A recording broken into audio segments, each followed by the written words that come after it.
Hello viewers, আসসালামু আলাইকুম। কেমন আছেন আপনারা সবাই? আশা করি সবাই ভালো আছেন। তো আজকে আমরা আলোচনা করব ওয়েজ আর্নার্স কর্নার্স বোর্ডের ও WEWB এর সহকারী পরিচালক পদের যে প্রশ্ন আছে, পরীক্ষা হয়েছে 22 তারিখে। তো সেটির পূর্ণাঙ্গ ব্যাখ্যা সহ আমরা আলোচনা করব। সময় 30 মিনিট, পূর্ণমান 50। তো প্রথমে ইংরেজি অংশ। Past participle form of where is on. Past participle form অর্থাৎ ওয়্যার এর পাস্ট পার্টিসিপল ফর্ম কি? On, WORN। এখানে ঘ নম্বরটা সঠিক উত্তর এবং এর পাস্ট প্রুফ হচ্ছে WORE, ওর।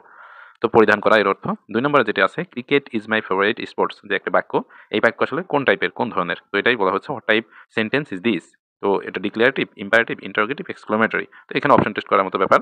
তো এখানে ইম্পারেটিভ হতে পারবে না, এটা কারণ আদেশও করা হয় নাই, মানে কাউকে নির্দেশও দেওয়া হয় নাই, ইন্টারোগেটিভ প্রশ্নও করা হয়নি, এক্সক্লেমেটরি আশ্চর্যজনক কোনো কিছু প্রকাশ করা হয় নাই।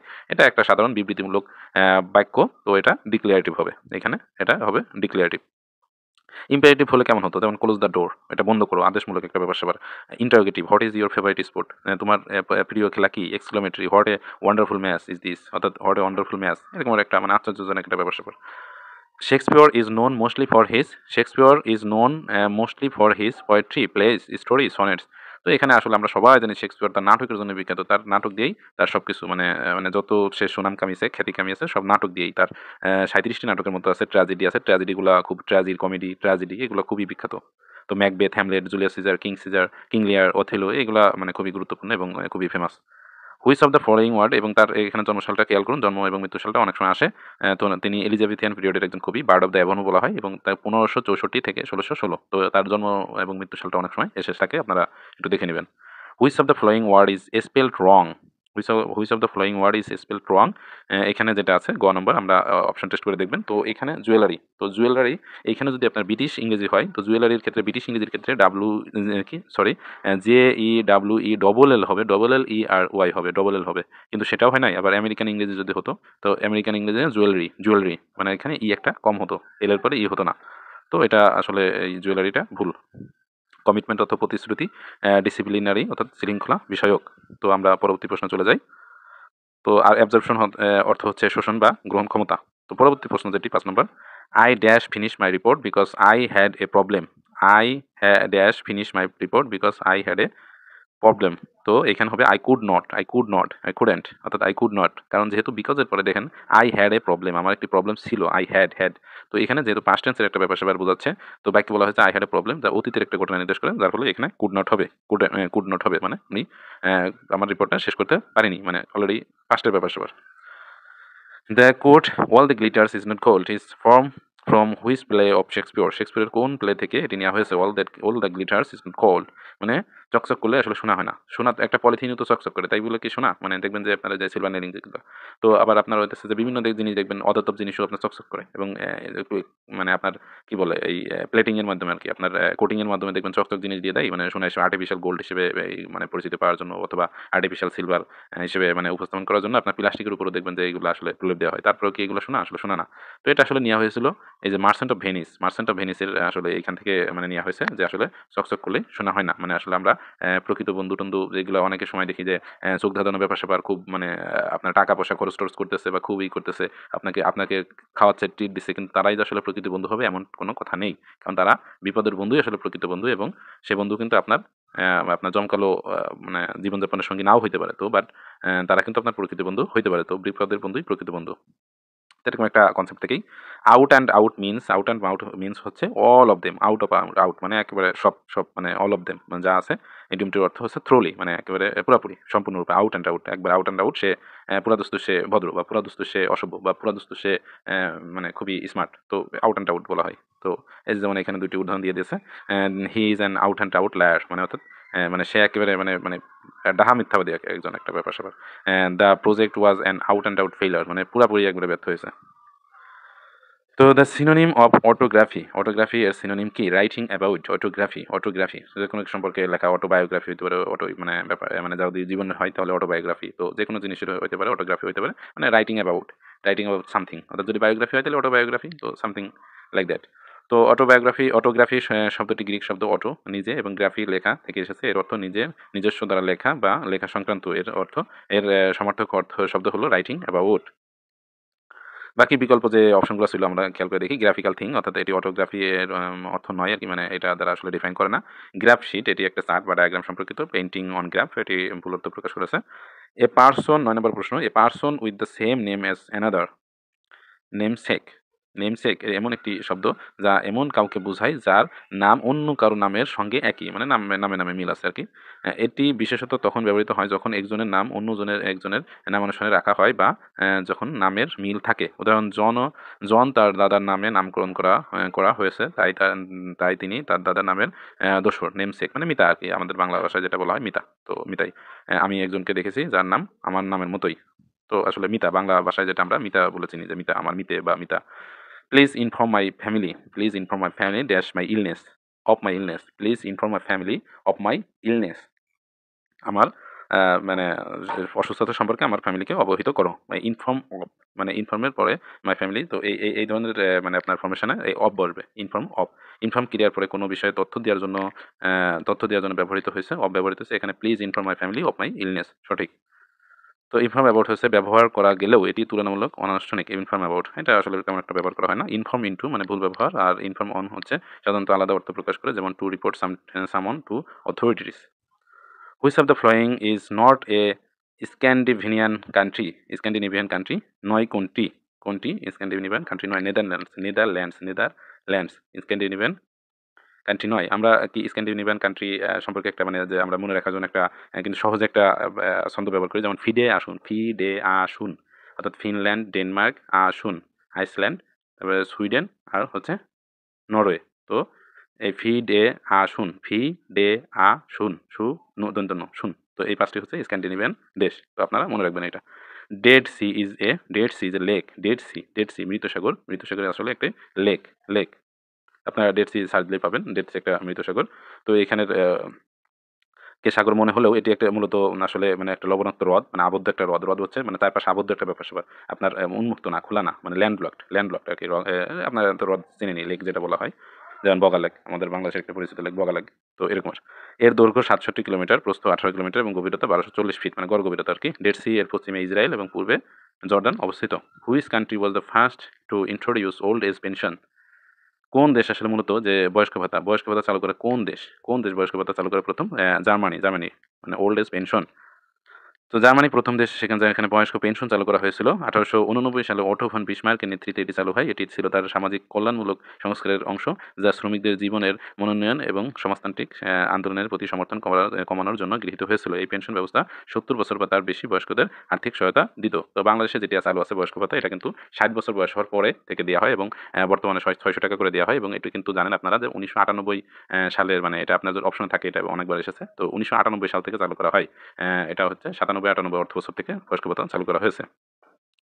ইসলাম Khan transfer the capital of Bengal of Dhaka from where? মানে ঢাকা ফ্রম হোয়ার? তো এটা আসলে রাজমহল। সুবেদার ইসলাম খান বাংলার রাজধানী হিসেবে ঢাকা যে শহরের গোড়াপত্তন করেন, তিনি ১৬১০ সালে সুবা বাংলার রাজধানী রাজমহল থেকে ঢাকায় স্থানান্তরিত করেন। মানে রাজমহল থেকে তিনি কিন্তু ইসলাম খান ঢাকায় রাজধানী আনেন। তো ১৬১০ সালে কিন্তু রাজধানী ঢাকা হয়। তো টোটাল আপনার ৫ বার হচ্ছে ঢাকা রাজধানী হয়। তো ১৬১০ সাল তার ভিতরে একটা উল্লেখযোগ্য সাল। তো রাজধানী করেন তিনি, ইসলাম খান আনেন আরকি রাজধানী। তিনি সম্রাটের নাম অনুসারে ঢাকার নামকরণ জাহাঙ্গীরনগর। তো জাহাঙ্গীরনগরের স্মরণে কিন্তু জাহাঙ্গীরনগর ইউনিভার্সিটি নামকরণ করা হয়। তিনি ধোলাই খাল খনন করেন। Which city is called the city of flowering trees? Harare, জিম্বাবুয়ের যে হারারে আছে মানে এই রাজধানী হারারে, জিম্বাবুয়ের রাজধানী। তো এর প্রচুর ফুল গাছের জন্য the city of flowering trees নামে পরিচিত। বিশেষ করে বসন্তকালে জাকারান্ডার গাছগুলো যখন ফুল ফোটায় তখন পুরা শহরগুলো বেগুনি আভায় আবৃত থাকে, যা শহরকে অনন্য সৌন্দর্য দেয়। আর আমরা তো আসলে ঢাকা শহর কংক্রিটের জঙ্গল, এখানে আর কি বলবো, সিটি অফ কংক্রিটের জঙ্গল। সো এটাই। What was the former name of Bhasanchar? ভাসানচরের আসলে পূর্ণ নাম ছিল কি, মানে পূর্ব নাম কি ছিল? ভাসানচর মেঘনা নদী ও বঙ্গোপসাগরের মোহনায় জেগে ওঠা একটি চর। এটি নোয়াখালী জেলার হাতিয়া উপজেলার চর ঈশ্বর ইউনিয়নের অন্তর্গত ঠেঙ্গার চর ও জালিয়ার চর, এই দুই মিলিয়ে এর নামকরণ করা হয় ভাসানচর। তো ভাসানচর বর্তমান এর আয়তন ২৫ বর্গ মাইল। তো আসলে এই ভাসানচর ইম্পর্টেন্ট, কারণ রোহিঙ্গাদের ওইখানে পুনর্বাসনের একটা কার্যক্রম চলছে। তো এই কারণে ভাসানচরটা গুরুত্বপূর্ণ হয়ে উঠেছে। এটার আয়তন ৬৫ বর্গ কিলোমিটার। এটা কিন্তু নোয়াখালীর হাতিয়া উপজেলায়। হাতিয়া কিন্তু একটা বিচ্ছিন্ন উপজেলা নোয়াখালী থেকে, মূল ভূমি থেকে। তো এটা আপনারা যারা ওই এলাকায় বাড়ি তারা বলতে পারবেন, অথবা ম্যাপ সম্পর্কে যারা ভালো ধারণা আছে তারা জানেন। World refugee day is celebrated on world refugee day অর্থাৎ শরণার্থী, বিশ্ব শরণার্থী দিবস 20 জুন, এটা কিন্তু খুব আসে, এটা মনে রাখবেন। World refugee day 20 June, 20 June, June মাসে বেশি মানে মনে করেন যে এটা মনে রাখার জন্য মনে রাখবেন যে 20 জুনে খুব বেশি মাইগ্রেশন হয়েছে। তো 20 জুন অনেক বেশি মাইগ্রেশন হয়েছে। বিশ্ব শরণার্থী দিবস প্রতি বছর 20 জুন পালিত হয়। এই দিনটি জাতিসংঘ সাধারণ পরিষদ 2000 সালে ঘোষণা করে। এই দিবসটি শরণার্থী সংগ্রাম এবং তাদের সাহসিকতা ও দৃঢ়তার প্রতি সম্মান জানাতে উদযাপিত হয়। Which of the SDG goal speaks about women empowerment? এসডিজির কত নম্বর গোলে ওমেন্স এম্পাওয়ারমেন্টের কথা বলা হয়েছে? ওমেন্স এম্পাওয়ারমেন্টের কথা বলা হয়েছে। টেকসই উন্নয়ন লক্ষ্যমাত্রা এসডিজি এর লক্ষ্য 17টি। এগুলো হলো দারিদ্র্য নির্মূল, প্রথমে দারিদ্রতা, তারপরে নির্মূল ব্যাপারে কথা বলা হয়েছে, ক্ষুধামুক্তি, সুস্বাস্থ্য, মানবসম্পন্ন শিক্ষা, শিক্ষার এটাও খুব আসে, 4 নম্বরে শিক্ষা, 5 নম্বর হচ্ছে লিঙ্গ সমতা, তারপরে 6 নম্বর হচ্ছে পানি নিষ্কাশন, 7 নম্বর হচ্ছে সাশ্রয়ী ও নবায়নযোগ্য জ্বালানি, 8 নম্বর হচ্ছে উপযুক্ত কাজ ও অর্থনৈতিক প্রবৃদ্ধি। তো এটা আপনারা একটু দেখে নেবেন, এটা পাবেন, চার দিলেই পাবেন, সব জায়গায় পাবেন। তো এটা আপনারা মনে রাখতে পারেন যে 5 নম্বর যেহেতু লিঙ্গ, এখানে লিঙ্গে পানি দিলে জ্বলে, তো এখানে কিন্তু 5 নম্বর হচ্ছে লিঙ্গ, 6 নম্বর হচ্ছে বিশুদ্ধ পানি। তো লিঙ্গে পানি দিলে জমে, আমার এক ফ্রেন্ড আবিষ্কার করেছে এই ছন্দটি। তো লিঙ্গে পানি দিলে জ্বলে অর্থাৎ জ্বালানি, 7 নম্বরে জ্বালানি জ্বলে, তো লিঙ্গে পানি দিলে জ্বলে। তো তার একটা ছন্দ আছে, পুরো ছন্দটা না বলি সময় সংক্ষেপ। তো এটা আপনারা দেখে নেবেন, এবার মনে রাখতে পারেন আপনারা নিজেদের মতো ছন্দ তৈরি করে। Which of the following is termed as the brain of the computer? Which of the following is termed as the brain of the computer? Computer brain বলা হয় কাকে? সিপিইউকে, সেন্ট্রাল প্রসেসিং ইউনিটকে। আপনার সিপিইউকে আপনার কি বলা হয়? ব্রেইন বলা হয়। কম্পিউটারের মূল অংশ কি মস্তিষ্ক হিসেবে কাজ করেন। ডেটা প্রক্রিয়াকরণ, 3টা কাজ করা হয় আসলে মূলত, ডেটা প্রক্রিয়াকরণ, রিসিভ করা এবং প্রসেস করা এবং সংরক্ষণ করা। তো এটার মধ্যে আপনার এএলইউ, অ্যারিথমেটিক লজিক ইউনিটও থাকে, কন্ট্রোল ইউনিটও থাকে, তো আবার আপনার মেমোরি ইউনিটও থাকে। Who is the proponent of the concept of three zeros? Three zeros এটা কিন্তু খুব চলতেছে বর্তমান, ভাইরাল একটা এমসিকিউ, যে 3 জিরোর আবিষ্কারককে বা তত্ত্বের প্রবক্তাকে। তো এটা ডক্টর মোহাম্মদ ইউনুস, বর্তমান যেহেতু তিনি ক্ষমতায় আছেন, তিনি সেহেতু এটা খুবই গুরুত্বপূর্ণ। তার সম্পর্কে একটা বেসিক আইডিয়া রাখতে গেলেও একটা এই কোশ্চেনটা খুবই গুরুত্বপূর্ণ হবে। এর 3 জিরোসের মধ্যে আছে শূন্য দারিদ্র, শূন্য দারিদ্র, জিরো প্রপার্টি, শূন্য বেকারত্ব, জিরো আনএমপ্লয়মেন্ট, শূন্য নেট কার্বন নির্গমন। তো এই যে এইখানে এইটার এডি পরীক্ষা এসেছে, আবার পেট্রো বাংলার এডি পরীক্ষাও কিন্তু এসেছে। পেট্রো বাংলার কিন্তু আপনার ওইখানেও পরীক্ষায় 3 জিরোসের মডেল এটা এসেছে, এবং সেখানে বলা হয়েছিল যে 3 জিরোস মডেলের ভিতর কি নাই। ওইখানে অপশন ছিল শূন্য দারিদ্র, শূন্য বেকারত্ব, শূন্য নেট কার্বন নির্গমন, আর একটা অপশন ছিল শূন্য ক্ষুধামুক্তি। তো শূন্য ক্ষুধা, হ্যাঁ, তো শূন্য ক্ষুধামুক্তি। তো অনেকে কিন্তু কনফিউশনে দারিদ্র দেবেন না ক্ষুধামুক্তি দেবেন, আসলে এটা কনফিউশন হয়ে গেছেন। তো এটা কিন্তু এটা ছিল। তো আপনারা একটু খেয়াল করে দেখবেন যে 3 জিরোস আসলে মডেলটা কি। এটা আবার সামাজিক ব্যবসার ধারণা দিয়েছেন তিনি, সামাজিক ব্যবসার ধারণা দিয়েছেন এই যে অলিম্পিক গেমস যে হয়ে গেল ফ্রান্সে। তো এটা কিন্তু এটা এই সামাজিক ব্যবসার একটা, তাদের কিন্তু এখন মোটো ছিল কিন্তু সামাজিক ব্যবসার এটা।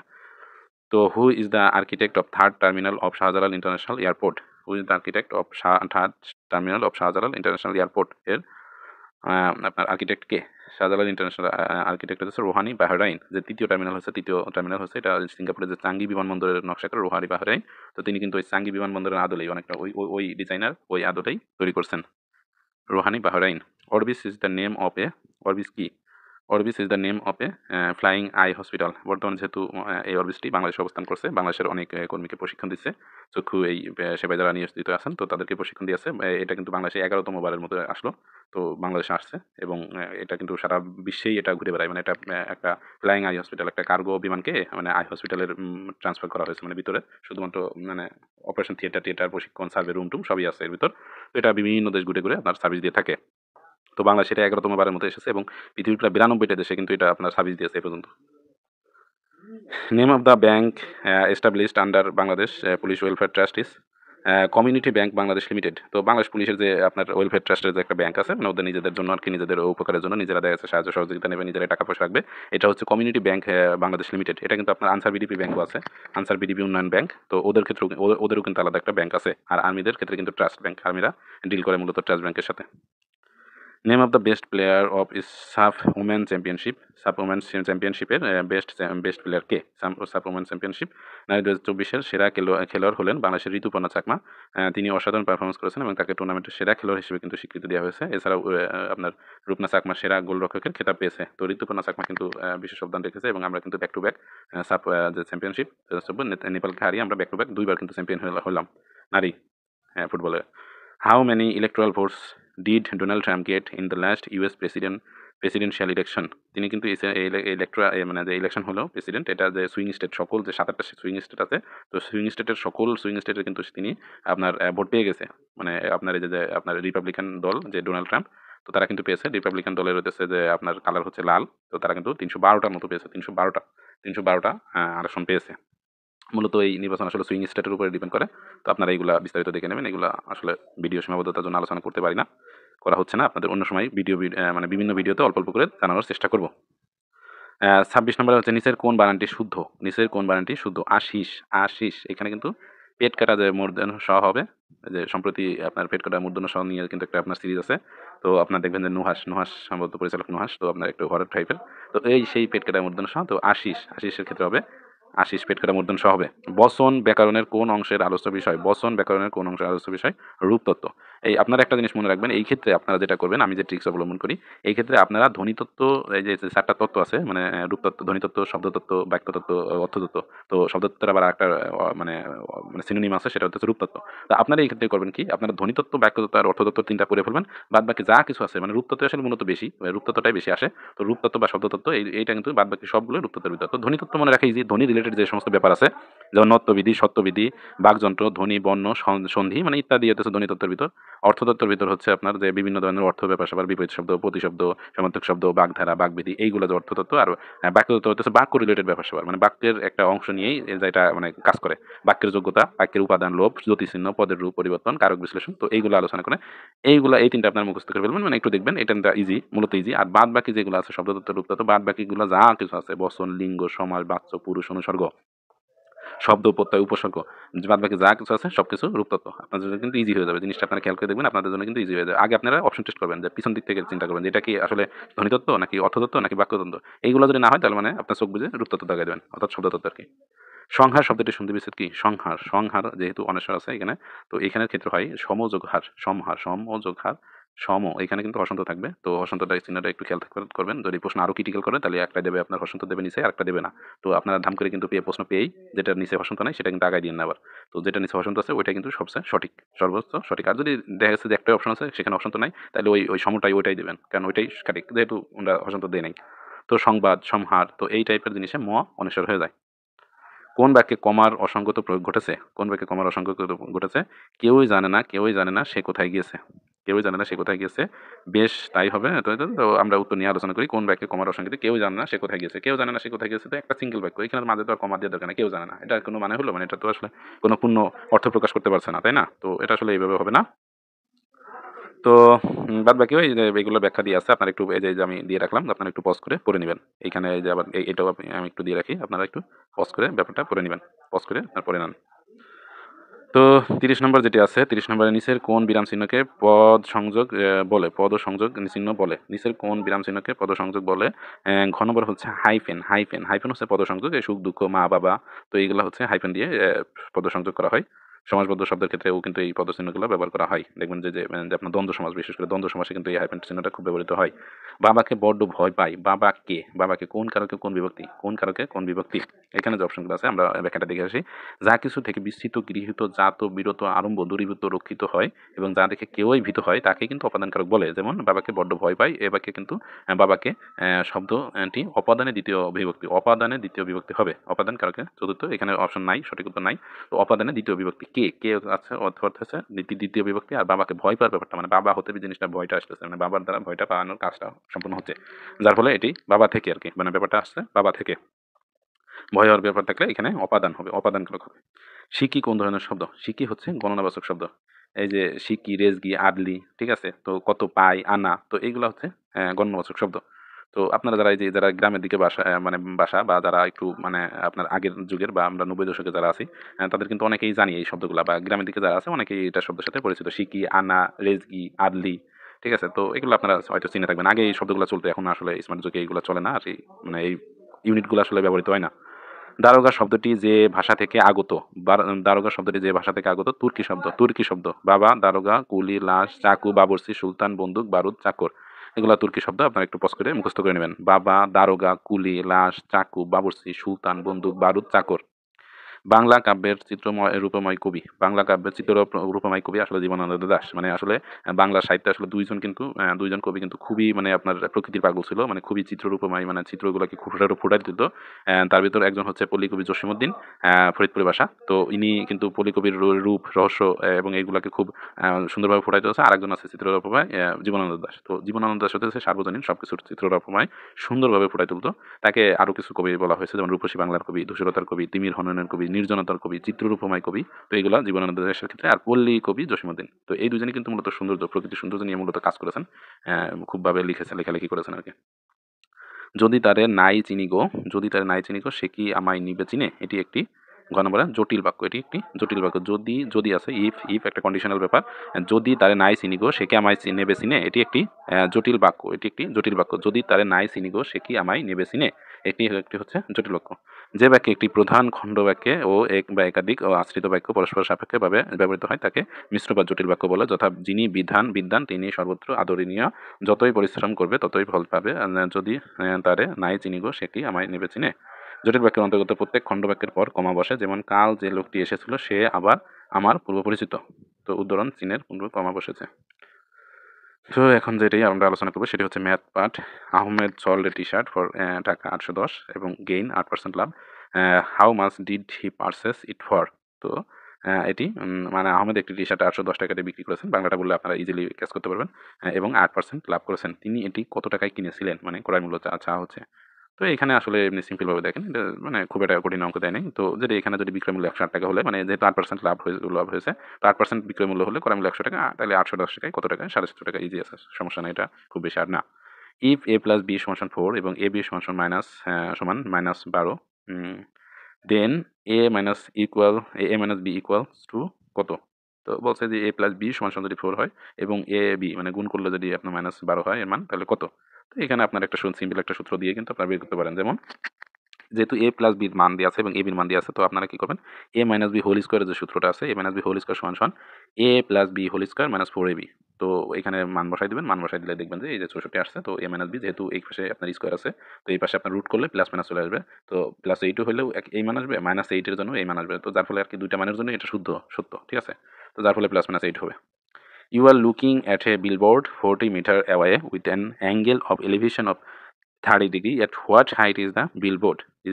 মানে আপনি 40 মিটার দূর থেকে একটি বিলবোর্ড দেখছেন এবং এর উচ্চতা 30 মানে উচ্চতা কোণ 30 ডিগ্রি হলে বিলবোর্ডটি কত উচ্চতায় রয়েছে। এইখানে আপনার যে আপনার পিথাগোরাসের যে সূত্রটা আছে ওটা মানে সরি, এটা হচ্ছে ত্রিকোণমিতির যে অধ্যায় আছে, ত্রিকোণমিতির অধ্যায়টা আপনারা যারা মানে জানেন যে মইয়ের অঙ্ক, তারপর গাছ ভেঙে ঝুলে আছে যে অঙ্ক, তো এইগুলার মানে ওই রিলেটেড টাওয়ারের উচ্চতা নির্ণয়ের অঙ্ক। তো ওই অঙ্কগুলো আপনারা দেখবেন, তাহলে দেখে নিতে পারেন। তো এখানে মানে সময় সংক্ষেপের জন্য আলোচনা করছি না, নাহলে আরও বেশি ভিডিও বড় হয়ে যাবে।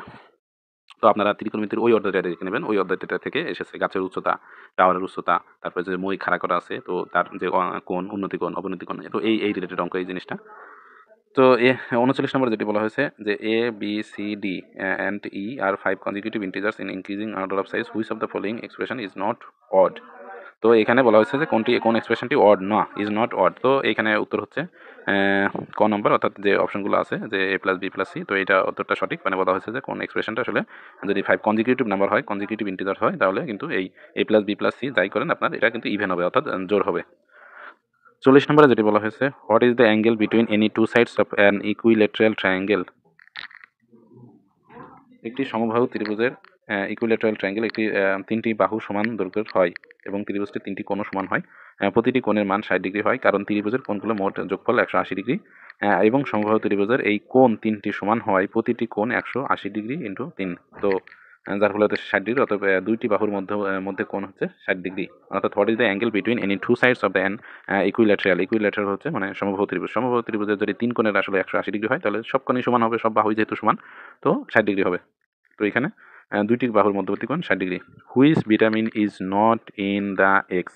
কোন ভিটামিন ডিমে নেই, ডিমে কোন ভিটামিন নেই। ডিমে এ বি ডি সবই আছে, তো বাট ভিটামিন সি নাই। মানে ভিটামিন সি আসলে কাঁচা শাকসবজি ফলমূল এইগুলোতে পাওয়া যায়। তো ভিটামিন সি মূলত প্রধানত ফলমূল শাকসবজিতে পাওয়া যায়। সাইট্রাস ফল, স্ট্রবেরি ফল কিন্তু ডিমে পাওয়া যায় না। যেমন সাইট্রাস ফল, স্ট্রবেরি ফল আর ডিমে পাওয়া যায় না vitamin C. The main component of natural gas is natural গ্যাসের যে মানে মূল কম্পোনেন্ট আমরা যেটা বলি কম্প্রেসড ন্যাচারাল গ্যাস সিএনজি, তো এটার মূল উপাদান হচ্ছে মিথেন। প্রাকৃতিক গ্যাসের উপাদানগুলোর মধ্যে মিথেন কিন্তু 80 থেকে 90%, এটা কিন্তু খুব আসে, মানে এটা বিভিন্ন পরীক্ষা ঘুরে ফিরে আসে যে প্রাকৃতিক গ্যাসের প্রধান উপাদান কোনটি, বা অথবা ইউরিয়ার সাথে তৈরি করা হয় কোনটি দিয়ে। তো এটা কিন্তু খুব আসে কোন কোন গ্যাস দিয়ে বা কি দিয়ে। তো এটা আসলে ওই মিথেনই 80 থেকে 90%, মূলত এটাই মিথেন। তো ইথেন 13%, প্রোপেন 3%, এছাড়া বিউটেন আছে, ইথিলিন আছে ও নাইট্রোজেন কিছু পরিমাণ মিথেন থাকে। বাংলাদেশে প্রাপ্ত প্রাকৃতিক গ্যাসের মিথেনের পরিমাণ কিন্তু 95 থেকে 99%, মানে মিথেনের পরিমাণ অত্যাধিক। The object weight the most in the object weight the most in polar region, বলছে যে কোথায়, মানে কোন একটা অবজেক্টের ওজন কোথায় বেশি হবে। তো পোলার হচ্ছে মেরু রিজনে আসলে মূলত আপনারা জানেন যে পৃথিবীর যে মেরুটা একটু চাপা, কমলা লেবুর মতো যদি বিবেচনা করেন, তাহলে মেরুটা আসলে পৃথিবীর কেন্দ্র থেকে খুবই একটু কাছাকাছি। তো কাছাকাছি অঞ্চলে কিন্তু জি এর মান বেশি হয়, মেরু অঞ্চলে আপনার জি এর মান বেশি হয়। তো এখানে ওয়েট বেশি। আর যেখানে বিষুবীয় অঞ্চল, মানে অর্থাৎ আপনার যেখানে ফোলা, কমলা লেবু যেখানে ফোলার মতো, তো বিষুবীয় অঞ্চলে কিন্তু আপনার জি এর মান আপনার কম হয়, মানে একটু তুলনামূলক কম হয় আর কি, ওই খুবই 9.81, 9.82 বা 9.80, 78, 9.78, তো এরকম মানে খুবই সামান্য, যাতে খুব বেশি হয়তো যে হেফের হয় এমন না, এরকম। Which is not A viral disease, কোনটি ভাইরাস জনিত মানে রোগ নয়, ভাইরাল ডিজিজ না। তো এটা হচ্ছে নিউমোনিয়া ভাইরাসজনিত রোগ না। জন্ডিস ভাইরাসজনিত, এইডস ভাইরাসজনিত, পিঙ্ক আই ভাইরাসজনিত, এটি তো এটা হচ্ছে যে আপনার নিউমোনিয়া রোগটা কিন্তু ভাইরাসজনিত না। এইডস হচ্ছে যে অ্যাকোয়ার্ড ইমিউনো ডেফিসিয়েন্সি সিনড্রোম। তো HIV human immuno deficiency syndrome দ্বারা আক্রান্ত হয়ে ভাইরাসটা হয়, যেটা এইডস বলা হয়। তো নিউমোনিয়া হচ্ছে একটি ফুসফুসজনিত প্রদাহ, যা মূলত ব্যাকটেরিয়া ভাইরাস বা ফাঙ্গাসের কারণে হতে পারে। তো এটা মানে মূলত ব্যাকটেরিয়া দ্বারাই হয়, সেটা ফলে এটা ভাইরাল রোগ না। এটি শুধুমাত্র ভাইরাল রোগ নয়, কারণ এটি ব্যাকটেরিয়াল হলেও হতে পারে, যেমন হচ্ছে বলা হয়েছে স্ট্রেপ্টোকক্কাস নিউমোনিয়া। সুতরাং নিউমোনিয়া একটি ভাইরাল রোগের অংশ হতে পারে, তবে একটি ব্যাকটেরিয়ালও হতে পারে। তো এই কারণেই কিন্তু এটা চুজ করা যায় না অপশনটা। আর পিঙ্ক আই বা কনজাংটিভাইটিস একটি ভাইরাল রোগ হতে পারে, যা সাধারণত ভাইরাস দ্বারা হয়। এ ট্রেন, আমাদের আর আছে অপশন আছে 10টি, মানে আর 10টি প্রশ্ন আছে, আমরা দ্রুতই শেষ করে দেবো। A train of 220 metre long is moving at 45 kilometre per hour. The time taken by the train to across the tunnel of 260 metre long is, মানে 260 মিটার লং যে একটা টানেল আছে, এটা অতিক্রম করতে আসলে ওই ট্রেনটার কত সময় লাগবে। তো এই ক্ষেত্রে ট্রেনের অঙ্কের ক্ষেত্রে আপনারা জানেন যে ট্রেনের দৈর্ঘ্যটাও যোগ হয়ে যায়, মানে টানেলের সাথে ট্রেনের দৈর্ঘ্যটাও যোগ হয়ে যাবে, মানে কত মাথা পার হইতে হবে না শুধু, মানে পুরো লেজটাও তো পার হওয়া লাগবে, তাই না? তো এই ক্ষেত্রে আপনারা ওই আপনার 260 প্লাস হচ্ছে 220 মিটার টোটাল লং, এই টোটাল মিলে আপনার 480 মিটার লং। এই লংটা আসলে 45 কিলোমিটার প্রতি ঘন্টায় যদি 45 কিলোমিটার হয়, অর্থাৎ 60 মিনিটে যদি 45 কিলোমিটার বা 45,000 মিটার অতিক্রম করে, তাহলে ওই আপনার 480 মিটার অতিক্রম করতে কত লাগবে, ওই 20 = h/d, ওই সূত্র দিয়ে আপনারা করে নিতে পারবেন। The average of B C A B C is 6 and A minus B হচ্ছে 4 এবং এ বি এর গুণফল হচ্ছে 21। What is the value of C, মানে বলা হয়েছে এ বি সি তিনটা ইসের যে অ্যাভারেজ মানে গড়, সেটা হচ্ছে 6 এবং এ মাইনাস বি হচ্ছে আপনার 4 এবং এ বি হচ্ছে 21। তো এইখান থেকে কিন্তু আপনারা সহজেই যে এ বি যে মান দিয়ে আছে, এ মাইনাস বি আছে, ওই যে আগে একটি অঙ্ক যেটা দেখানো হলো, সেটা কিন্তু আপনার এ মাইনাস বি হোল স্কোয়ার দিয়ে, মানে এ মাইনাস বি আছে, তো এ মাইনাস এ প্লাস বি হোল স্কোয়ারের সূত্র, ওইখান থেকে কিন্তু আপনারা এ মাইনাস বির মান বসাই নিয়ে এখানে এ প্লাস বির মানটা বের করে নেবেন। তারপর এ মাইনাস বি আর এ প্লাস বি যেটা মানটা বেরোলো, এটা কাটাকাটি করে এখান থেকে এর মান বের করবেন, বির মান বের করবেন, তারপরে কিন্তু আপনারা সির মান অটোমেটিক পেয়ে যাবেন এখান থেকে। অথবা যদি আপনারা একটু গেজও করেন, তাহলেও কিন্তু আপনারা পেয়ে যেতে পারেন যে কোনটার গুণফল আপনার 21 হয়। হ্যাঁ, সম্ভাব্য কি হতে পারে, 3 আর 7 হইতে পারে, 3 7 21, আবার 7 থেকে। তো আপনারা এটা কিন্তু অপশন টেস্ট করতে পারেন। তো কি হইতে পারে যে এ মাইনাস বি হতেছে 4 দিয়ে আছে, এ বি সমান 21 দিয়ে আছে, তো কি হইতে পারে, এ বি যেহেতু 7, অর্থাৎ আমরা কিন্তু 21 কি দুইটা সংখ্যার গুণফল 21 কখন হতে পারে, যেমন 3 × 7 হইতে পারে, কিন্তু 3 × 7 অর্থাৎ 7 × 3, মানে যাই হোক, তো 7 থেকে আবার 3 মাইনাস দিলে কিন্তু সে 4 হচ্ছে, তার মানে এর মান হচ্ছে আপনার 7, আর সির মান হচ্ছে আপনার কত দাঁড়াচ্ছে, সির মান হচ্ছে 3। তো 7 আর 3 আর হচ্ছে 6, তো 3 6 18, গড় যদি এবারে যদি 6 হয় তাহলে 3 6 18, আর এদিকে 7 আর 10 হচ্ছে আপনার 10, মানে 7 আর 3 10 হয়ে যাচ্ছে, তাহলে বাকি থাকে কত, 8। তো বির মান সির মান সরি সেক্ষেত্রে 8 হবে। তো এইভাবে আপনারা অপশন টেস্ট করে বের করতে পারেন। যাদের একটু মাথা ভালো আছে, আপনারা সহজে এই জিনিসটা বুঝবেন, বা সংক্ষেপে করার জন্য অত সূত্রমন্ত্র করলে আপনারা দার্মলাই পড়ে দেবেন। In how many ways can 5 people from a group of 6 people be seated around a circle table? একটি গোল সার্কেল টেবিলে কতভাবে বসতে পারে। তো আসলে এই ক্ষেত্রে হবে কি, মানে সার্কেল টেবিলের ক্ষেত্রে হয় কি, যে কোনো একজনকে নির্দিষ্ট করা লাগে, যে কোনো একজনকে সার্কেল টেবিলের ক্ষেত্রে যে কোনো একজনকে নির্দিষ্ট করবেন। বলা হয়েছে যে can 5 people from a group of 6 people can be seated around A circle table. তো 6 পিপলের একজন গ্রুপ, একটা দল আছে, তার থেকে 5 জন পিপল করে নিয়ে একটা গোল টেবিলে কতভাবে সাজানো যায়। তো এই ক্ষেত্রে আপনারা এই মালার যে পুঁথিমালা বা এই যে গোল টেবিলে বসার ব্যাপার, তো এই ক্ষেত্রে আপনারা একজন ব্যক্তিকে ফিক্সড করে নেবেন, কারণ ওই ব্যক্তি তো মানে গোল, তো জিনিসটা তো গোল, মানে পিছনে এসে আবার আরেকজন ওই ব্যক্তির সাথে মিলে যাচ্ছে, যার ফলে এটা আপনার যে কোনো একটা ব্যক্তিকে ফিক্সড রেখে বাদ বাকিগুলোর বিন্যাস করা হয়। তো আপনারা এই ক্ষেত্রে করবেন, একজন ব্যক্তিকে ফিক্সড করে নেবেন, তারপরে বাদ বাকিগুলো করে আপনার বিন্যাস সমাবেশের অঙ্ক, বিন্যাস সমাবেশের চ্যাপ্টারটা এই সেম অঙ্ক পাবেন। এখানে সময় স্বল্পতার জন্য আমি আর এখানে দেখাতে পারছি না বা দেখাচ্ছি না। তো আপনারা এইভাবে করে নেবেন। আমি একটু হিন্টস দিয়ে দিলাম just. Which food is high in protein? কোন ফুডটি হাই ইন প্রোটিন? বিফ। বিফে প্রচুর পরিমাণ প্রোটিন থাকে, তো এর 100 গ্রামে কিন্তু, এবং কোলেস্ট্রলও কিন্তু প্রচুর থাকে, যার ফলে রেড মিট কিন্তু অনেকে কম খায় বা ভয় পায়, এবং ডাক্তার কিন্তু নিষেধ করে রেড মিট। তো রেড মিটে আসলে প্রচুর কোলেস্ট্রলও থাকে, প্রোটিনও থাকে। সাধারণত প্রতি 100 গ্রামে 22 থেকে 26 গ্রাম প্রোটিন সরবরাহ করে। মসুর ডালে 1 কাপ রান্না করা মসুর ডালে কিন্তু 18 গ্রাম প্রোটিন থাকে। তো ভাতে থাকে কত? ভাতের এটা দেওয়া নাই এখানে। মিল্ক কন্টেইনস, মানে দুধে কোন অ্যাসিড থাকে? দুধে কোন অ্যাসিড থাকে? তো দুধে থাকে মূলত ল্যাকটিক অ্যাসিড, এবং দুধে যে টেস্ট করার যে মেশিনটা দুধে, সেটাও কিন্তু ল্যাক্টোমিটার। তো ল্যাক দিয়ে যাতে আছে সবই মিল্ক, আসলে ল্যাক্টোমিটার, ল্যাকটিক অ্যাসিড। ঠিক আছে? তো মিল্ক রিলেটেড মানে দুধ রিলেটেড। হুইচ ওয়ান স্ট্রেন্থস বোন অ্যান্ড টিথ, মানে বলা হচ্ছে যে কোনটা দাঁত এবং হাড়কে শক্ত করে? Iron, phosphorus, magnesium. তো এখানে আপনারা জানেন যে ফসফরাস কিন্তু আপনার বোনস এবং টিথকে মানে আপনার স্ট্রেংথ মানে শক্তি যোগায়, এবং ক্যালসিয়ামও কিন্তু মানে এই সেম কাজ করে। যদি ক্যালসিয়াম অপশনে না থাকে তো সেহেতু ফসফরাস দিবেন। তো ফসফরাস আর ক্যালসিয়াম হাড় এবং দাঁতের ক্ষয় রোধ এবং হচ্ছে যে আপনার শক্তি যোগায়। তো এটা আপনারা একটু পজ করে পড়ে নেবেন। আমি এখানে এভাবে রেখে দিচ্ছি, আপনারা একটু পজ করে ব্যাখ্যাটা সম্পূর্ণ ব্যাখ্যাটা পড়ে নেবেন। এই যে এখানে ব্যাখ্যাটা আপনারা পজ করে পড়ে নেন। তো ধন্যবাদ। এই যে এখানে 50টা প্রশ্ন ছিল। অনেকক্ষণ আপনারা আমাদের সাথে থাকলেন, আমার সাথে থাকলেন। তো ধন্যবাদ। আ আগামী কোনো পর্ব দেখতে চাইলে চ্যানেলটি সাবস্ক্রাইব করুন। সে পর্যন্ত ভালো থাকুন। ধন্যবাদ। আল্লাহ হাফেজ।